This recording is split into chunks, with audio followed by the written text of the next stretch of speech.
تحياتي، جهاد كورو، وفيديو جديد وحديث جديد عن أهم القضايا الخلافية في سوريا. سأناقش في هذه الجزئية قضية المصطلحات بشقيها بين النظام السوري وأعلام النظام السوري وإعلامييه وصحفييه ونشطائه في مواقع التواصل الاجتماعي، وبين المعارضة السورية كجسم سياسي وهو الائتلاف ومنظماته وصحفييه وإعلامييه. بالنسبة لي طبعا سأناقش الوجهتين بالنسبة لي رؤيتهم للشعب الكردي والوجود الكردي في سوريا والمناطق الكردية في سوريا. باختصار سأتكلم عن رؤيتهم بالنسبة لي روج آفا كردستان أو غرب كردستان، وهي المناطق الثلاث في شمال سوريا. بداية، لدى النظام السوري كل شيء هو العربي، مثلا الجمهورية العربية السورية، الجيش العربي السوري. يا رجل، حتى المراكز الثقافية في سوريا مركز ثقافي. كيف أنت تؤدلج مركز ثقافي يسمى المركز الثقافي العربي؟ المركز الثقافي العربي في جرماني، المركز الثقافي العربي في أبو رمالي، المركز الثقافي العربي في الرقة، في طرطوس، في كل مكان. بما معناه كل شيء في هذا البلد من وجهة نظر النظام السوري يجب أن تسبق تسمية ومصطلح العروبة على أي شيء آخر. كما ذكرت سابقا، يعني اسم الدولة هو الجمهورية العربية السورية، وهذا فيه نكران سفيه جدا لكل المكونات السورية الغير عربية، وعددها ليس بقليل على الإطلاق. طبعا هذا ولكن عندما يأتي الأمر إلى الوجود الكردي يقول لك لا، نحن لدينا مواطنون سوريون أولا ولكن كرد أو أكراد ثانيا.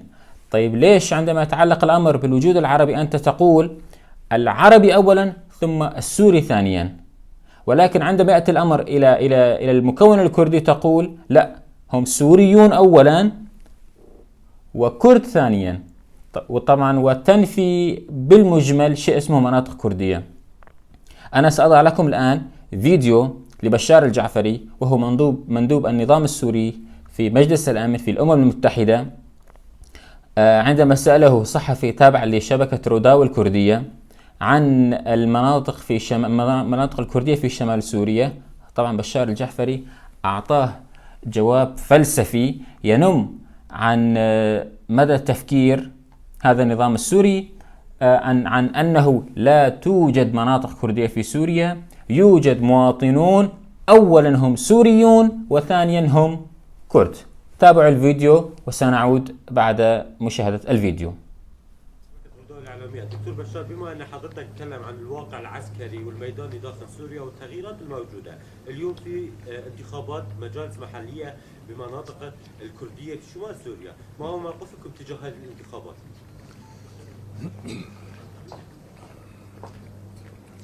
تعال عندي. ليش واقف بعيد؟ ليش واقف بشمال سوريا؟ تعال للوسط، تعال حمص. شوف عزيزي، أولا لا يوجد شيء اسمه مناطق كردية في شمال سوريا، هناك شيء اسمه مناطق سورية، مناطق سورية، وهناك شيء اسمه مكونات سورية كردية. يعني دائما أنت حط صفة السوري قبل أي صفة أخرى. نحن بنقول عندنا سوريين أكراد، عندنا سوريين أشوريين، عندنا سوريين شركس، لكن سوريين قبل أي شيء آخر. هذا الكلام ينسحب على أسماء المناطق يلي تفضلت وحكيت عنها. فما في شيء عندنا اسمه مناطق كردية، في عندنا مناطق سورية يتواجد فيها المكون السوري الكردي. يعني المصطلح كتير مهم أحيانا لحتى ما نرسل رسائل خاطئة للرأي العام. هذا واحد، هذا الشكل. الآن المضمون، أي عمل أحادي الجانب مرفوض من قبل الحكومة السورية. هناك أسس للعمل، في عاصمة، في حكومة، يلي عنده أفكار بيجي بيقترحها على الحكومة السورية، والحكومة السورية تقرر الموقف الملائم بهذا الشأن. فنحن أي عمل أحادي الجانب يتم بدون التنسيق مع العاصمة هو أمر مرفوض بالمطلق. في عندنا إدارة محلية موجودة في الدستور من سنة 73. يعني الأمر ما جديد، موجودة الإدارة المحلية موجودة، لكن الإدارة المحلية تابعة لدولة. نحن ما لنا قاعدين في الصومال.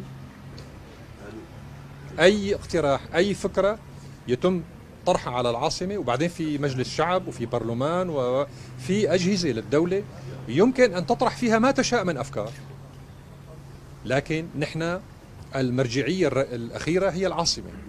سوريا ليست دكاكين، سوريا دولة.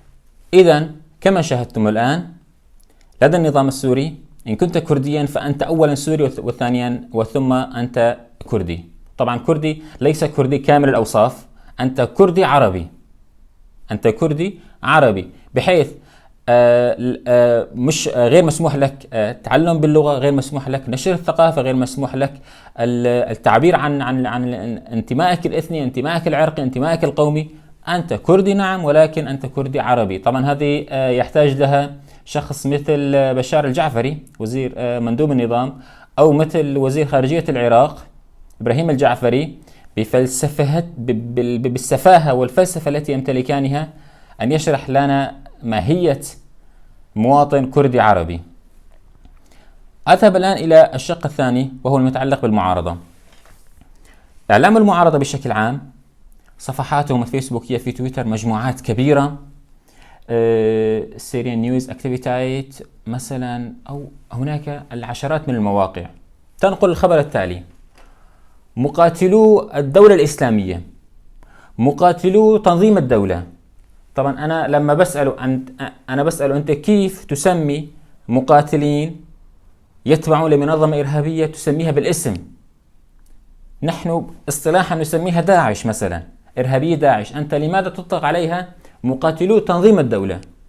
يقول لك والله أنا لا أتدخل، أنا صحفي وأنقل الخبر بحيادية وأسمي الأشياء كما يسميها أصحابها، طالما أنهم يطلقون على أنفسهم مقاتلي تنظيم الدولة أو الدولة الإسلامية فأنا أكتفي بنقل الخبر. أوكي، يقول لك مقاتلو هيئة تحرير الشام. يا رجل، من هيئة تحرير الشام؟ هؤلاء يعني هذول جماعة جبهة النصرة، جبهة النصرة تنظيم القاعدة في سوريا. يعني بماذا يختلفون عن داعش مثلا؟ لا، هم غيروا من اسمهم. طبعا يجيبني هذا الصحفي التابع للمعارضة أن هؤلاء لم يعودوا جبهة النصرة، بل أصبحوا هيئة تحرير الشام. وطالما أنهم أطلقوا على نفسهم هيئة تحرير الشام، فأنا كصحفي حيادي يجب أن أطلق عليهم هيئة تحرير الشام كما هي مسمياتهم هم. والأمثلة تطول إلى الجيش الحر والفيلق والمدري الكتيبة واللواء الفلاني والفلاني، كلها يسمونها بمسمياتها كما تسمي تلك الجماعات أنفسها. لكن عندما يتعلق الخبر بالقوات الكردية، وحدات حماية الشعب، وحدات حماية المرأة يبجي أو المظلة الأشمل، قوات سوريا الديمقراطية، وهي المكونة من عرب وكرد وسريان وباقي الأقليات في سوريا في الشمال السوري، يسرد لك الخبر التالي: ميليشيا قوات سوريا الديمقراطية الإرهابية تشتبك مع الجبهة الفلانية أو الفصيل الفلاني، أو سواء كان النظام السوري أو داعش أو جيش حر أو إلى آخره. طيب، طالما قوات سوريا الديمقراطية تسمي نفسها بأنها قوات سوريا الديمقراطية، أنت لماذا تسبق الاسم بكلمة ميليشيا؟ لماذا تلحق الاسم بوصف الإرهابية؟ لماذا تقول قوات سوريا الديمقراطية التابعة لي وحدات حماية الشعب، التابعة لي حزب الاتحاد الديمقراطي، التابع لي حزب العمال الكردستاني الإرهابي؟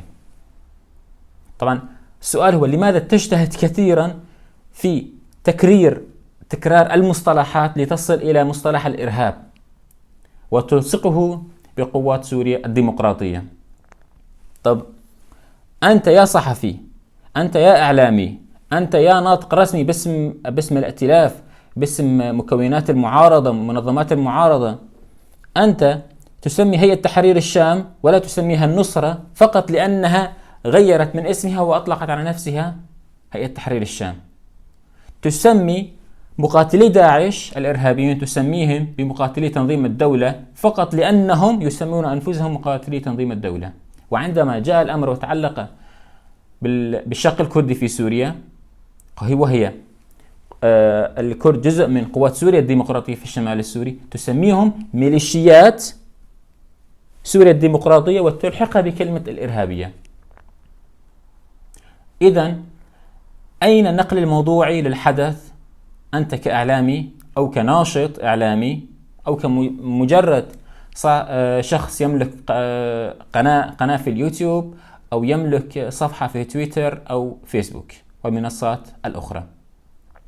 طبعا هذه الجزئية تتعلق بالمعارضة أنفسهم وقنواتها، أورينت، حلب اليوم، صفحاتهم الفيسبوكية أو الفيسبوكية أو في تويتر. طبعا لو جئنا الآن إلى المظلة الأشمل، إلى الإعلام العربي مثلا، على سبيل المثال قناة الجزيرة، الجزيرة القطرية التي طبعا تدنى مستواها الإعلامي جدا جدا جدا، خاصة آخر 3 سنوات، وانحازت إلى التيار التركي، التيار الإيراني، وابتعدت عن الحاضنة العربية والثورة السورية. طبعا بالتأكيد كل قناة، أنا لا أصدق أن هناك إعلام أو قناة حيادية 100%، كل قناة لها رسالة، ومن المفترض أن تكون رسالة قناة الجزيرة الرأي والرأي الآخر، أي الحرية الإعلامية ونقل الخبر بكل تفاصيله وحيثياته. عندما تأتي قناة الجزيرة لتنقل خبر عن جبهة النصر، أيضا تسميها هيئة تحرير الشام لسبب أنها غيرت اسمها وأصبحت هيئة تحرير الشام.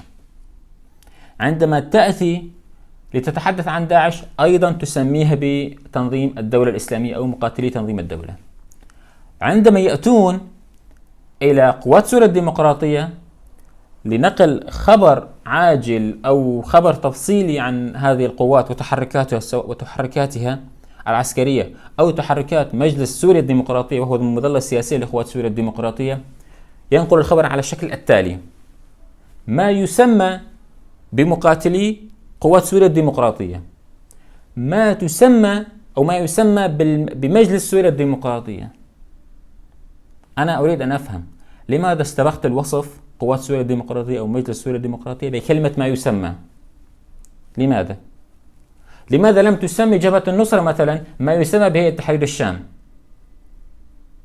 السبب، على فكرة، الإعلام المعارضة المحلي طبعا الأقصد أو الإعلام الإقليمي الداعم لها مثلا كقناة الجزيرة أصبحت تسمي قوات النظام بقوات النظام. سابقا كانت تسميها مرتزقة النظام أو عصابات النظام أو إلى آخره.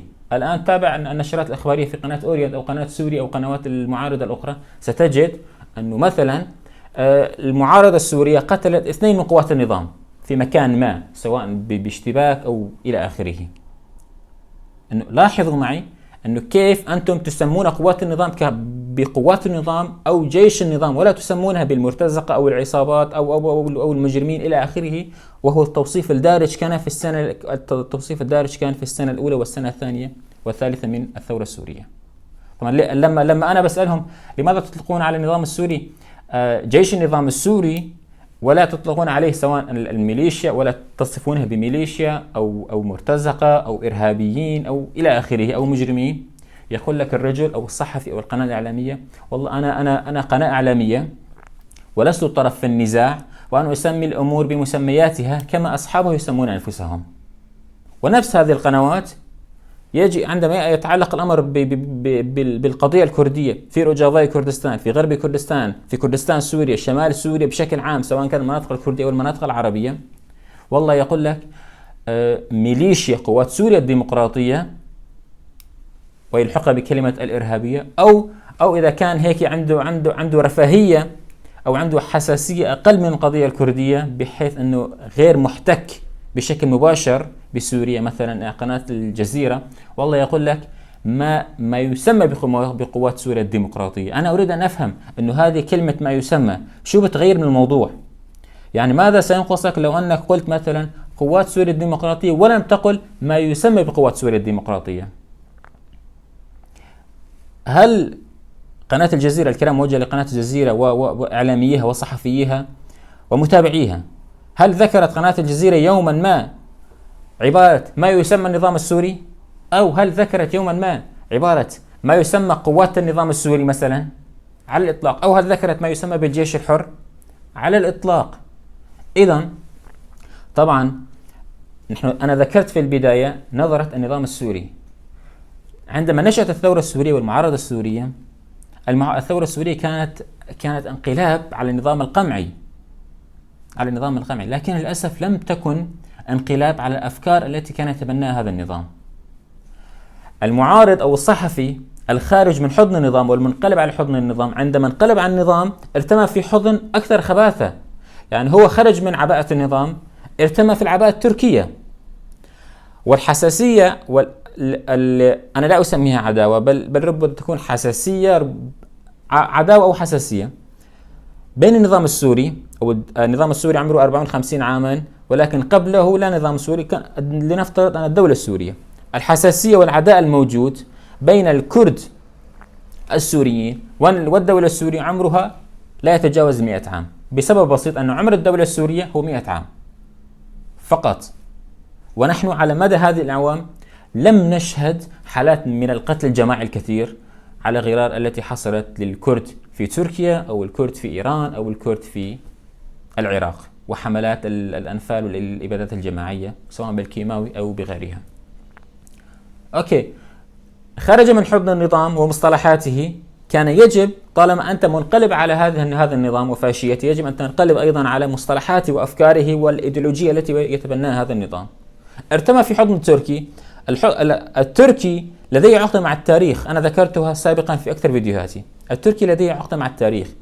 التركي عداء الدولة السورية مع الأكراد عمره 100 عام، عداء التركي مع الأكراد، مع الشعب الكردي والقضية الكردية وكردستان عمرها 8 قرون إلى 10 قرون، أي منذ مجيء الأتراك من آسيا إلى هذه المنطقة وتشكيل قبائل وتشكيل نواة ما سميت لاحقا أو أسسوا لاحقا الدولة العثمانية أو الإمبراطورية العثمانية، والتي امتدت على أراضي الأتراك والأكراد والعرب وباقي الأقليات والإثنيات في الشرق الأوسط وشمال أفريقيا.